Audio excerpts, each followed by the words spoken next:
Ya, Bang Ibrahim Umarela, melihat pertandingan antara Maluku FC berhadapan dengan Wainur FC yang temponya begitu lambat, seperti apa, Bang? Ini kan kita disuguhi permainan yang tidak layak. Ini kan calon ke divisi 2, ke Liga 2. Iya. Lalu kita ini kan dipertontonkan dengan permainan-permainan yang tidak layak. Saya lihat dari tadi, kiper ini kan cuma 4 kali pegang bola. Itu pun back pass. Iya. Sementara kiper dari Wainuru ini kan nggak pernah digebukin ya, nggak pernah diserang. Iya. Jadi enak-enak aja. Jadi tidak layak lah. Ada indikasi dari penonton tadi teriak-teriak pengaturan skor. Iya. Karena penguasaan bola kalau saya lihat ball possession di Maluku FC ini kan kurang lebih 80%. Tapi tidak sasarannya tidak ke gawang. Sasarannya tidak ke gawang. Iya. Oke. Misalnya ini terjadi pengaturan skor, mungkin apa harapan untuk Komdis maupun Asprof PSSI Maluku, Bang? Ini kan Komdis harus melihat ini sebagai permainan sabun. Ada beberapa indikasi ya. Selain tadi permainannya tidak layak, kan ada pemain-pemain inti yang tidak datang. Ada beberapa baik di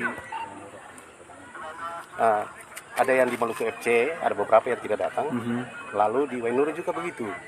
Yang kita harapkan kehadiran mereka itu akan membuat pertandingan ini kan lebih bagus.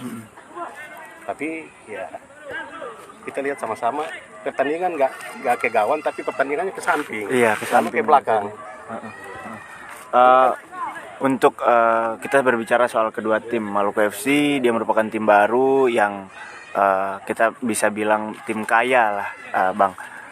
Bagaimana menurut Abang Maluku FC yang tim kaya tapi bermain seperti ini, yang tadi terindikasi pengaturan skor itu? Iya, yang tidak layak kan. Sebenarnya ini kan harus menjadi ukuran.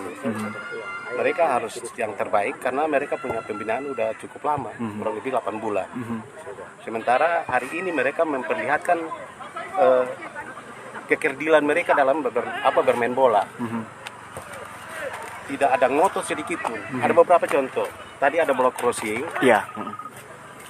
Strikernya tidak heading ke gawang tapi dia heading balik. Nah, iya, betul. Dia heading balik ke pertahanan mereka.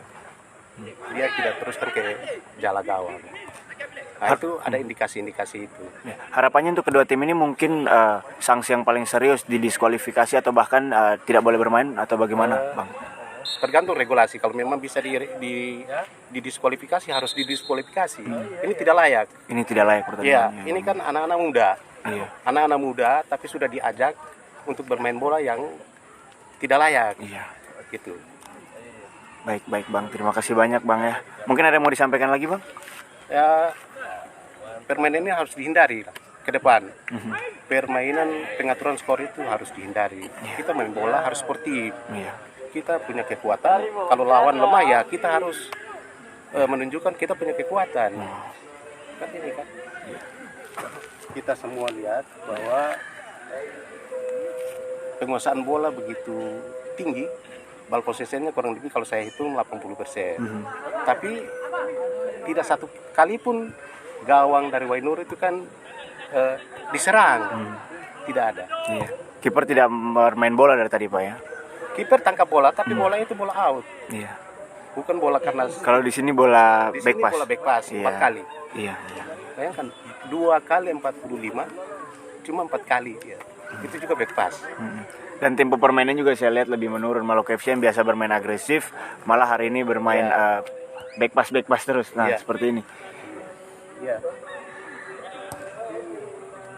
Jadi diharapkan Komisi Disiplin harus melihat ini, hal ini, karena ini juga merupakan ketidakpuasan dari penonton. Iya. Terutama kita